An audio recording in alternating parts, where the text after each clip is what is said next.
Saya berpikir sekarang ya, kalau seandainya saya nggak mondok dulu, misalnya ya di rumah lah pendidikan, misalnya dari formalnya dari SD sampai saya tamat MA atau SMA di rumah gitu. Itu berarti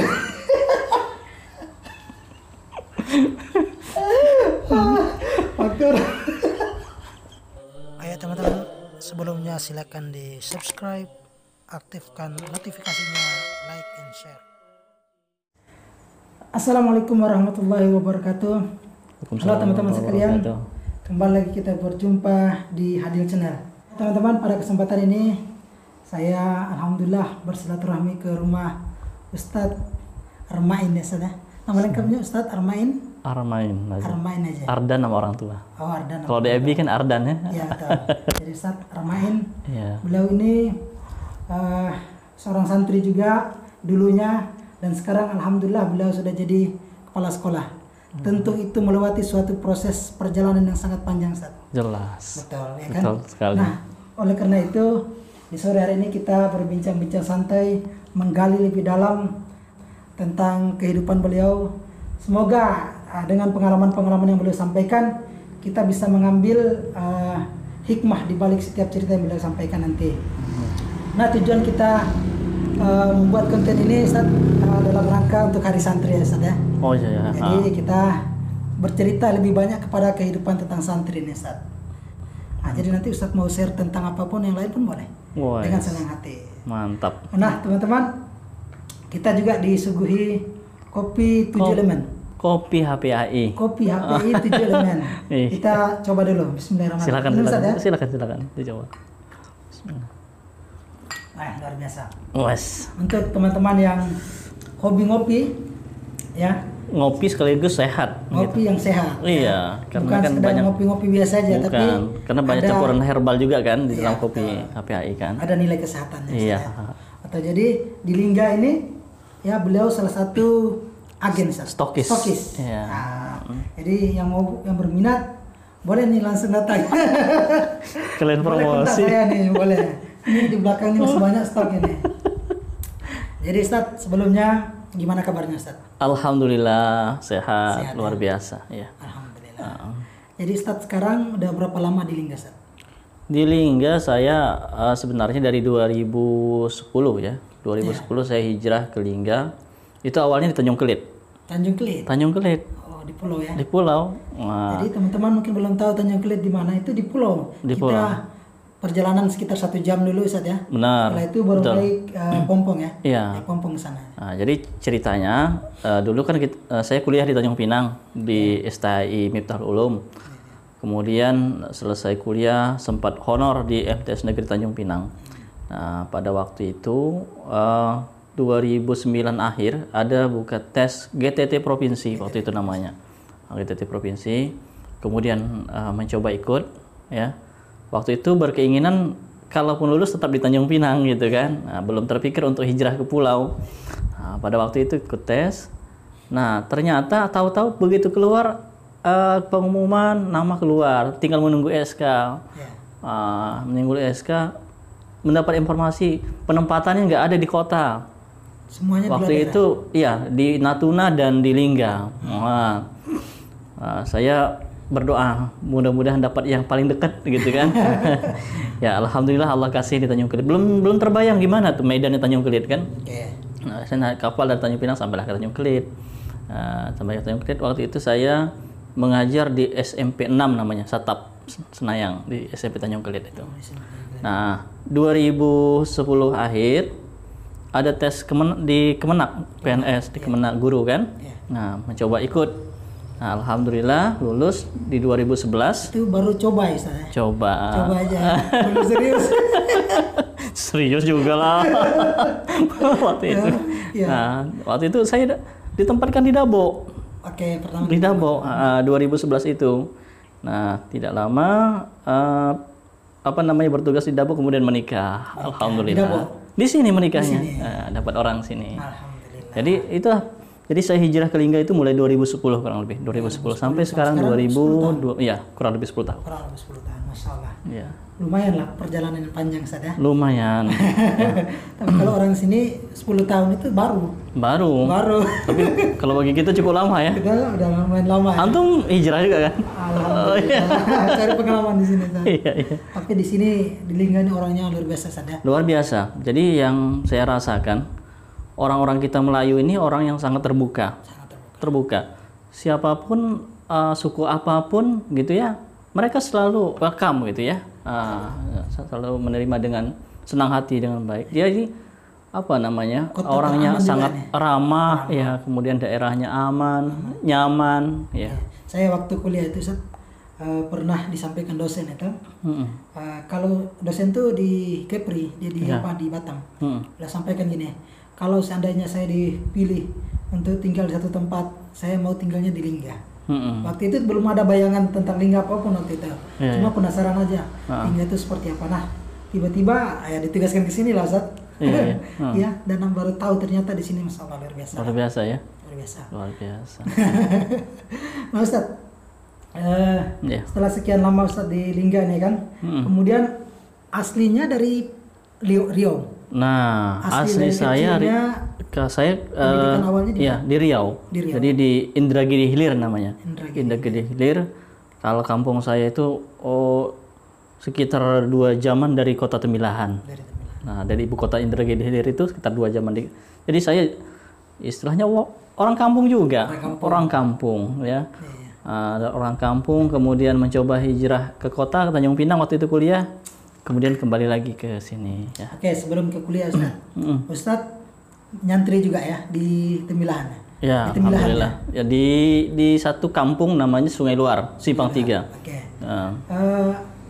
Kira-kira waktu itu Ustaz alasan apa Ustaz ya untuk Ustaz masuk ke pesantren itu kenapa? Awal Ustaz mengenal pesantren itu gimana? Jadi gini ya. Saya waktu itu kelas 6 MI ketika sekolah di kampung ya. Itu belum terbayang dunia pesantren itu seperti apa. Kemudian belum timbul keinginan dari dalam awalnya. Nah, kalau masih kecil. Justru ketika saya masuk pesantren itu lebih banyak dimotivasi oleh almarhum kakek saya. Alhamdulillah almarhum kakek saya ya, beliau sangat mensupport saya masuk waktu itu pindah dari kampung ke pesantren. Jadi perjuangan sangat luar biasa saya pikir dari almarhum kakek, dari nenek yang menunggu saya waktu itu masuk pesantren itu, menunggu hampir ya sekitar 4 bulan tinggal di awalnya saya apa namanya ya, santri kalong ya, santri kalong. Tinggal di luar sekolah di pesantren. Awalnya begitu. Kita 4 bulan kemudian saya pindah ke asrama, masuk asrama. Jadi awal-awalnya iya, belum gimana pesantren seperti apa belum tahu kan. Begitu sudah masuk, oh begini gitu kan. Kelas 6 SD loh. Kelas 6 SD. Coba masuk ke sudah bisa dengan orang tua. Luar biasa ya. Itu atas motivasi dari kakek ya. Dari kakek. Ya. Jadi kira-kira selama Ustaz masuk di situ itu kesan Ustaz pertama kali tentang pesantren, dunia pesantren itu seperti apa? Nah, itu yang apa namanya yang menarik gitu ya. Jadi ketika saya masuk ke sana itu perbedaan sangat luar biasa nih dari sekolah sebelumnya gitu ya. Artinya Ustaz, walaupun kita masih kecil tapi kita artinya punya pemikiran ya. Kita bisa membedakan itu. Bisa. Nah, jadi yang waktu itu saya gimana? Agak rasa minder ada juga gitu kan. Begitu masuk ke sana kok orang-orang ngomongnya sering pakai bahasa Arab. Ya kan? Seminggu sekali pakai bahasa Arab, seminggu sekali bahasa Inggris. Nah, kemudian kalau misalnya ketahuan nggak pakai bahasa yang sudah ditetapkan itu bisa kena iqab, kena sanksi. Awalnya agak keberatan juga. Pesantren modern Ustaz ya? Semi modern lah, semi modern waktu itu. Ketat juga itu? Ketat, cukup ketat. Jadi dari segi bahasanya ketat, dari ibadah kalau misalnya nggak bangun sholat subuh, saya udah ngalamin tuh. Nanti ada iqabnya tuh disediakan kolam besar depan sekolah, ya. Kemudian kita diceburin dengan baju-baju sekolah masuk ke dalam kolam, disaksikan oleh para kawan-kawan gitu ya. Iya. Jadi itu Ustadz menyaksikan apa namanya kesan pertama itu mulai ada rasa minder ya. Iya. Kemudian lama-lama Ustadz gimana? Lama-lama tertarik gitu ya. Lama-lama menarik gitu ya. Nah, menarik. Waktu itu ada namanya kegiatan muhadharah. Nah, 3 kali saya ikut kegiatan muhadharah. Nah, yang lucu lagi, saya ikut kegiatan muhadharah itu dipaksa loh. Dipaksa sama senior. Oke. Awalnya saya kan ngintip-ngintip di luar dari kaca gitu kan, kita baru kelas 6 loh, belum diwajibkan kan. Oke. Ngintip-ngintip dari luar. Nah, minggu depan ngintip lagi dari luar. Akhirnya ditarik saya masuk ke dalam.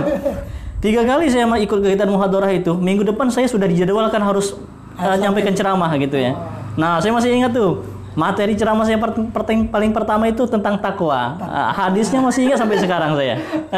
Jadi hadisnya itu ittaqillaha haitsu ma kunta watbi an sayyi'atil hasanah tamhuha wa khaliqin nas bi khuluqin hasanin. Itulah hadis yang pertama. Jadi dijabarkan dengan pikiran saya sendiri waktu itu. Takwa itu gitu ya. Saya kebetulan di kelas 6 itu belajar hadis arba'in, itu kan masuk hadis arba'in kan? Kemudian dijabarkan dengan apa namanya pikiran sendiri, tapi waktu itu masih dengan teks gitu ya, tetap dengan ada teksnya gitu di tangan. Baik, Ustaz. Itu pengalaman muhadharah. Jadi selama kita nyantri itu banyak sekali kenangan Ustaz ya. Nah, banyak sekali kenangan itu. Kalau saya sendiri rasakan itu, saya tuh sempat Ustaz menulis tentang santri Ustaz. Nah. Saya sudah selesai, cuma tinggal ngeditnya yang belum nih. Saya bahas tentang sisi kehidupan santri yang jarang orang ketahui, Ustaz. Mantap, luar jadi, biasa. Di situ yang saya masukkan itu tentang ngantri. Santri itu hobinya ngantri itu. Betul. Makan ngantri, masuk kamar mandi, memandi ngantri.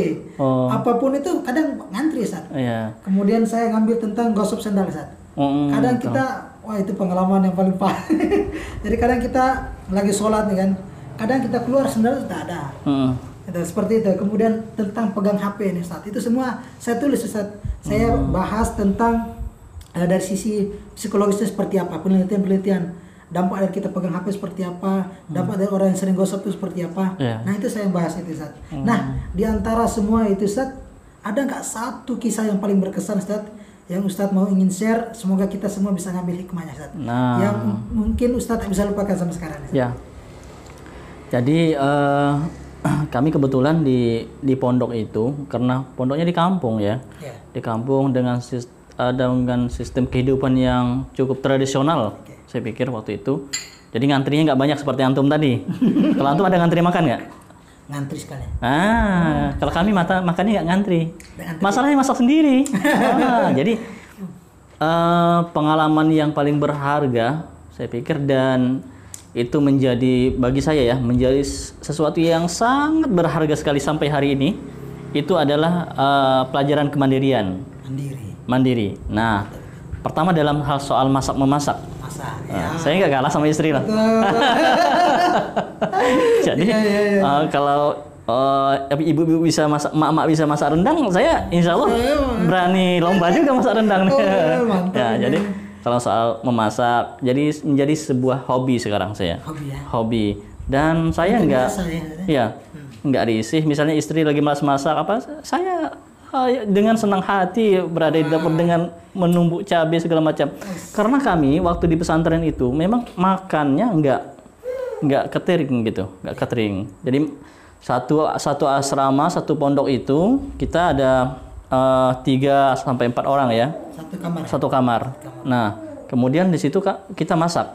Masaknya dibagi jadwal. Misalnya bertiga, ada yang pagi, ada yang siang, ada yang sore gitu.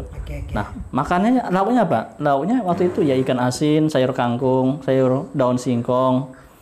Makanan alami lah ya. Alami sekali. Dan itu kita menjadi sesuatu yang nikmat pada waktu itu.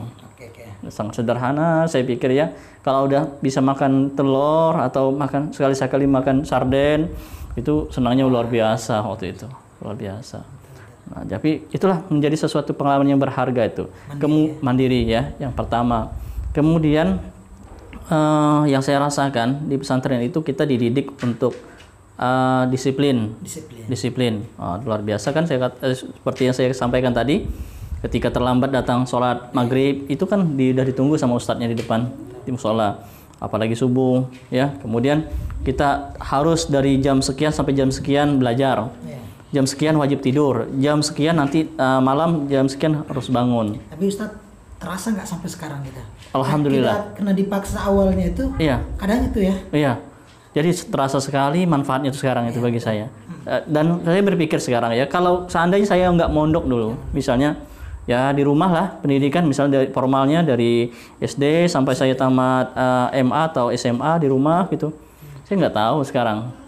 Ya nggak tahu, mungkin saya ya nongkrong di mana nggak tahu ya kalau pas maghrib pas sholat gitu ya.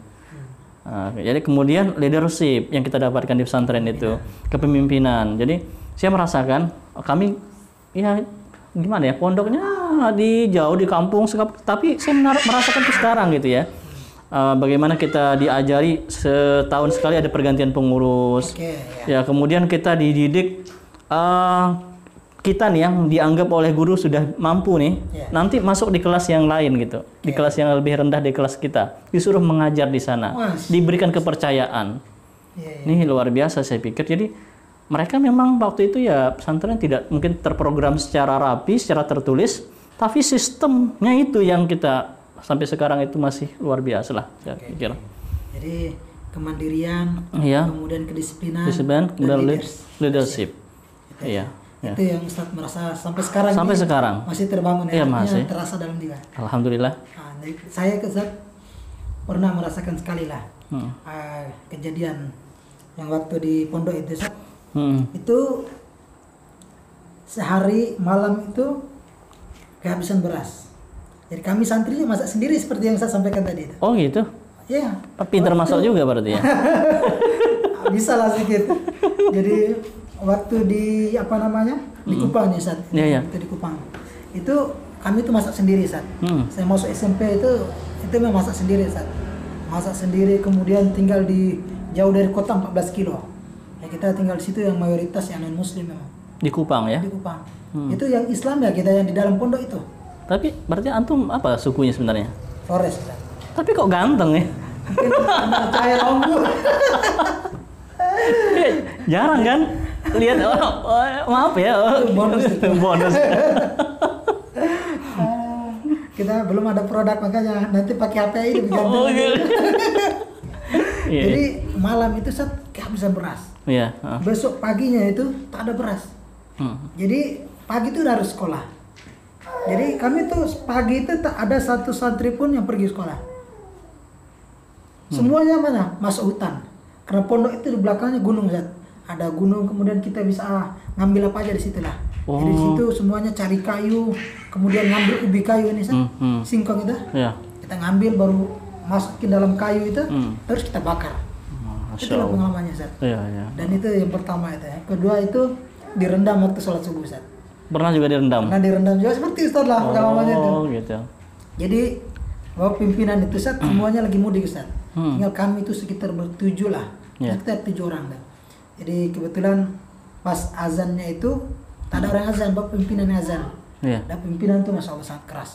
Jadi setelah beliau azan, sholat lah beliau sama ini.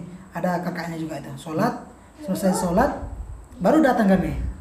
Langsung beliau suruh habis sholat ke rumah ya.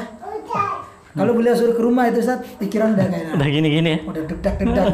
Sampai ke rumah, beliau bilang, ini masih pakai pakaian sholat Ustaz? Suruh baris di depan kolam lele. Jadi di pondok itu ada sekitar 4 atau 5 kolam lele. Segini lah itu. Itu sekitar 12.000 itu. Airnya, satu kolam itu. Lelenya? Iya, lebar Ustaz. Ini kecil, nggak satu ruangan ini. Masya Allah. Jadi kita di situ, beliau langsung bilang, sekarang silakan masuk ke dalam. Bersihkan kolamnya. Pakaian tidak ada yang boleh gulung-gulung nih, tak ada. Masuk dengan seperti itu pakaiannya. itu yang saya rasakan tuh pengalaman. Jadi semua itu mengajarkan dan sampai sekarang tuh Ustaz dengan terpaksa itulah kadang-kadang kita. Iya, benar. Jadi itu yang mau saya tanya ke Ustaz. Kira-kira Ustaz itu ada nggak dampaknya itu Ustaz? Kalau kita tuh masuk ke pesantren karena terpaksa dan ada juga dari keinginan diri sendiri Ustaz. Ada nggak kira-kira dampaknya itu? Ada. Ada ya? Ada. Jadi yang maksudnya awal masuknya ya? Ya mungkin awal masuknya lah. Ya, tapi yang mungkin yang paling dominan itu ketika memang dia tidak terpaksa, gitu ya. Dia tidak terpaksa. Tidak terpaksa. Kemudian ada yang mereka awalnya terpaksa, kemudian dengan proses ya berlalunya waktu, dia menerima. Kemudian ya hasilnya bagus juga, ada yang begitu. Nah, seperti ada teman saya ada, awalnya dia masuk pesantren itu, dia terpaksa, waktu itu hanya mungkin waktu itu nggak diterima di salah satu SMA keinginannya, kemudian dia masuk pesantren, pelarian, justru sekarang jadi luar biasa, tamat di situ dia ke Timur Tengah, artinya dia mengambil menjadi sesuatu yang sangat menarik bagi dia kan, sehingga bisa melanjutkan untuk pendidikan kelanjutnya. Kemudian ya artinya begini, tidak semua memang yang begitu masuk pesantren itu mereka keluarnya sesuai dengan ekspektasi ya, sesuai dengan keinginan, tidak semua juga. Nah, artinya ini kan pesantren ini tempat penggodokan manusia kan. Ya, keluarnya nanti beda-beda kan. Ada yang berhasil, ada yang enggak gitu ya. Nah, itu dah fitrah lah. Ada seleksi alam. Ada seleksi alam, ya kan. Biasa itu. Kalau Ustadz melihat sekarang gimana minat anak-anak tentang dunia pesantren, Ustadz? Khusus di Kabupaten Lingga saya pikir sudah lumayan nih dari tahun ke tahun ya. Saya perhatikan ya dari awal-awal di Kabupaten Lingga ini kan pesantren hanya Hidayatullah ya kalau nggak salah awal-awalnya ya. Hidayatullah. Kemudian luar biasa nih pertumbuhan pesantren di Kabupaten Lingga, ikuti di Dabo ya, di Musai segala macam. Kemudian minat masyarakat juga untuk pesantren ke sekolah-sekolah agama itu sudah dari tahun ke tahun meningkat. Luar biasa. Pernah kita dengar itu Ustaz, sekarang tuh justru dari anaknya itu yang minta Ustaz. Iya, dari anaknya yang minta. Orang tua itu menyampaikan seperti itu. Iya, dari anaknya yang minta banyak. Banyak seperti itu ya, luar biasa. Luar biasa. Jadi di Lingga ini kita ada beberapa pesantren yang lumayan besar juga lah ya. Di Dabo itu besar Ustaz ya. Iya, di Dabo. Banyak bukan besar pondoknya, cuman gaungnya sampai ke sininya kita dengar semua ya. Iya. Dan rata-rata anak-anak MTS juga masuk ke sana Ustaz ya. Anak-anak kami MTS udah berapa tahun ini udah banyak juga yang ke sana. Dari tahun ke tahun tuh ada meningkat terus jumlahnya juga ya yang masuk ke sana. Jadi di tahun yang barusan ada 4 orang ya. Kalau nggak salah 4 orang. Jadi dengar-dengar nih Ustaz dulu pernah jadi marbot istilahnya ya, apa tukang masjid ya Ustaz ya? Iya. Itu saya dapatkan ilmu tuh dari mana? Dari pesantren loh. Iya. Bisa azan, kita bisa ngaji ya. Kita bisa secara mandiri nyapu, ngepel itu dari mana? Ya dari pesantren gitu. Berapa tahun di pesantren? Saya dari kelas 4 MI ya. 4 ya. Ya dari 2000. Sekolah di dalam, tinggalnya di luar ya. Ya, kemudian tamat di MI dari MTS saya di dalam. Kemudian tamat MTS 98 itu di MTS Ar-Rasyid ya, Pondok Pesantren Ar-Rasyid. Saya melanjutkan ke Bukit Tinggi.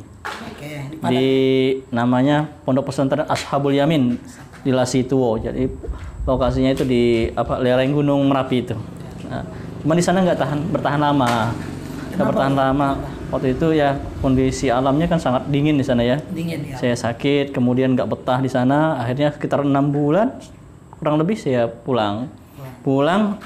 Ini nggak melanjutkan nih, istirahat nih 1 tahun ini. Nah, istirahat 1 tahun, kemudian baru masuk lagi ke pondok yang kemarin yang lama itu, yang awalnya. Masuk di situ lagi, melanjutkan MA-nya di situ. Tamat MA saya 3 tahun di situ, kemudian melanjutkan kuliah ke Tanjung Pinang. Di Tanjung Pinang awalnya kan saya tinggal di tempat saudara ya. Tapi saya karena mungkin jiwa mandirinya sudah tertanam gitu, nggak nyaman gitu, nggak nyaman. Kita semua serba disiapkan ya, gratis. Saya berpikir waktu itu saya pengen sekali kerja meskipun tukang sapu. Nah, akhirnya sampai cari dengan implikasi kawan-kawan senior di tempat kuliah. Kemudian saya dapat 1 orang kawan yang waktu itu dia jadi marbot masjid di Batu 4, Masjid Istiqomah namanya. Tinggallah saya di situ. Kuliah, tinggal di masjid, paginya saya kerja. Kerjanya apa? Tukang cuci piring di salah satu kedai makan. Kebetulan yang punya kedai makan itu saudara kan, masih ada karena family. Itu saat tadi itu mental santrinya ada ya. Mental santri ada. Orang luar belum tentu saya. Belum tentu. Kemudian ya mungkin faktor faktor ekonomi juga lah. Sehingga kita mau tak mau harus survive gitu ya. Survive hidup ya seperti itu. Iya. Nah, cuman gimana ya? Karena kita dulunya udah tahu ya, punya dasar-dasar, punya punya pondasi nih pendidikan agama, sehingga pada waktu itu ya dengan pekerjaan yang demikian ya kita tetap lurus lah insya Allah ya waktu lurus. Padahal kalau saya mau apalagi orang-orang awal ke kota gitu ya, kalau mau memang waktu itu menikmati hidup bagaimana anak-anak muda di kota sangat gampang Ustaz. Meskipun saya jarak masjid saya dari dengan Bintan Plaza itu Ustaz, tempat klub malam itu hanya 1 kilo lebih Ustaz. Bisa jalan kaki loh Ustaz. Iya, mudah ya. Iya mudah.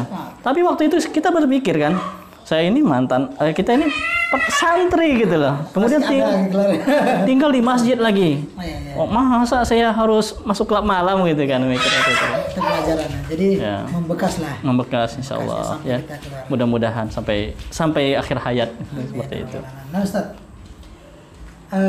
kira-kira untuk gelar santri ya, itu ada kriterianya nggak? Harus memiliki ini atau enggak, atau yang pernah nyantri di situ maupun lambat cepat atau yang lama baru dikatakan santri atau gimana Ustaz? Ya, dari literatur yang saya baca ya itu memang orang mendapatkan gelar santri itu ya kriterianya ini pernah di pesantren.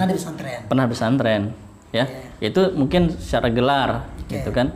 Tapi mungkin yang perlu juga dipahami oleh kawan-kawan para santri ya, saya tidak mengatakan mantan santri karena supaya jiwa santrinya itu meskipun sudah keluar dari pesantren ya tetap harus jiwa santri kan. Para kawan santri selain gelar harus punya tanggung jawab moral gitu. Tanggung jawab moral bahwa saya ini dulu pernah pesantren.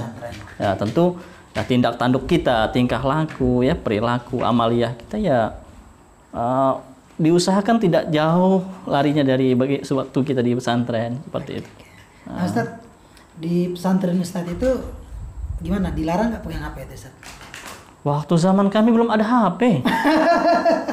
Iya tahun 90-an ya. 90-an, 94. Jadi waktu itu kalau minta uang sama orang tua pakai surat Ustaz. Pakai surat ya? Lewat pos.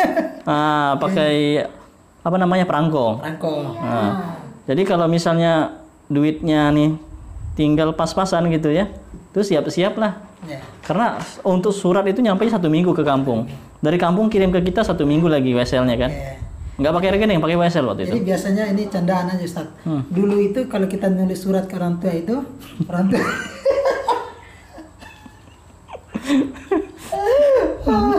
waktu gimana? Waktu orang tua buka itu dia tak tengok dulu. Isinya apa? Pengalamannya. Dia dilihat angkanya dulu.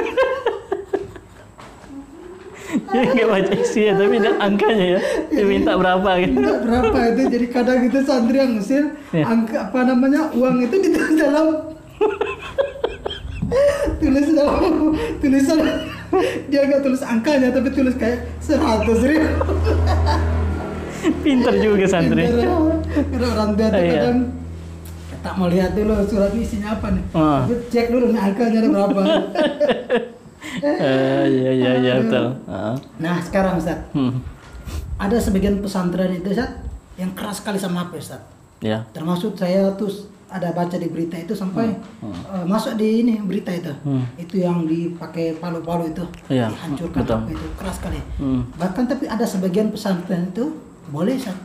Asalkan tidak ada ketahuan pelanggaran apa-apa gitu. Kira-kira kenapa sih harus dilarang pegang HP itu Ustaz? Nah, jadi ini mungkin tergantung dari sistem pendidikan masing-masing pesantren ya. Jadi kita mungkin hanya sekedar wajar berkomentar, tapi mereka punya alasan tersendiri dan efeknya luar biasa ya. Bagi yang tidak menerapkan sama sekali, sangat bagus saya pikir ya, bagus juga sehingga anak-anak betul-betul fokus dengan belajar. Ya, dengan tidak terpengaruh dengan dunia luarnya, itu bagus. Kemudian mungkin ada yang agak 50-50 lah gitu ya. Ketika mungkin untuk kebutuhan belajar mereka dikasih, kemudian ada Sabtu Ahadnya dikasih, Seninnya kadang dikumpulkan. Tapi dengan begitu tetap juga sebenarnya ada plus minusnya. banyak minusnya. Banyak minusnya kalau untuk santri lah. Apalagi yang mereka yang menghafal Al-Qur'an ya. Yang memang program menghafal Al-Qur'an itu memang lebih baik nggak usah dibekali sama sekali. Ya, nggak usah dibekali. Jadi ada satu pondok mungkin menerapkan mereka ketika orang tuanya ingin komunikasi ya cukup melalui perantara ustadznya atau pengasuhnya. Ini bagus, saya pikir bagus. Nah, ada yang mungkin yang agak modern lagi mungkin ya tadi pegang HP gitu ya. Tapi saya pikir untuk kalau alasannya untuk kebutuhan belajar ya lebih baik ya pesantren mengusahakan bagaimana ada labor komputer. Itu yang bagus. Jadi anak terasah kemampuan kemampuan informasi teknologinya, informasinya, kemudian tidak mudaratnya kecil gitu, mudaratnya kecil dibandingkan dia pegang HP. Ya. Untuk sekelas anak-anak usia anak-anak kan banyak ya minusnya lah, saya pikir seperti itu. Nah, Ustaz, kira-kira apa sih kita lihatlah zaman sekarang ini Ustaz, luar biasa ya. Kira-kira apa sih yang harus dipersiapkan oleh seorang santri untuk menghadapi tantangan zaman ini, Ustaz? Nah, jadi tantangan zaman hari ini bukan hanya tantangan ilmu pengetahuan. Yang terberat hari ini adalah tantangan tentang akidah kita, ya, akhlak. Itu adalah tantangan terberat hari ini. Nah, bukan tantangan teknologi ya. Nah, jadi kalau anak-anak kita yang di pesantren, para santri yang nyantri atau orang tuanya yang mungkin bisa mendengarkan dari dialog kita ini, memang harus perkuat keimanan mereka. Ya, digambleng di pesantren, ya serahkan, percayakan kepada ustadznya. Percayakan kepada ustadznya. Jadi lebih baik menderita sekarang lah. Lebih baik mereka menderita sekarang daripada tanda kutip ya, bukan menderita dalam tanda kutip gitu ya. Daripada suatu saat nanti orang tuanya yang menderita gitu kan. Betul, ya. Nah, itu yang bahaya. Jadi siapkan mental agamanya ya. Nah, itu yang akidah yang kuat. Dengan satu cara mungkin masuk pesantren, Ustaz ya. Masuk pesantren. Pesantren. Di sana kita belajar banyak ya. Ilmu-ilmu itu. Apalagi mungkin dengan orang tuanya yang pendidikannya terbatas dengan agama, memang pesantren itu solusi, saya pikir, ya solusi. Cuman mungkin untuk kaum ayah, kaum ibu, para ayah, para bunda, ketika kita menyerahkan anak kita ke pesantren, ya kita pertama bersabar. Kadang-kadang anaknya sabar, orang tuanya nggak sabar nih. Itu dia, ya kan? Nah, saya merasakan dulu bagaimana karena ya kalau saya dulu karena mungkin kehidupan dari keluarga yang memang miskin ya, jadi tidak ada masalah lah. Tapi yang hari ini mungkin mereka yang yang awalnya hidup di rumah nih kan begitu buka kulkas ada semua gitu ya, begitu buka tudung saji lauknya macam-macam gitu, aneka ragam gitu ya. Begitu masuk pesantren hanya makan satu piring nasi, lauknya di situ, itu pun kadang-kadang nggak kenyang. Ikan tunjuk, kami istilahkan ikan tunjuk-tunjuk, Ustaz. Ya, apa sih ikan tunjuk-tunjuk? Jadi kalau kami di sana bilang lauknya apa? Ikan tunjuk-tunjuk. Ikan tunjuk itu garam, Ustaz. Jadi makannya itu. Iya.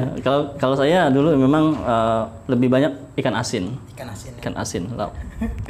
Oke. Jadi hari ini pun sekali-sekali makan ikan asin. Iya, enak. Bernostalgia dengan masa lalu gitu. Itu. Nostalgia sama masa lalu. Iya.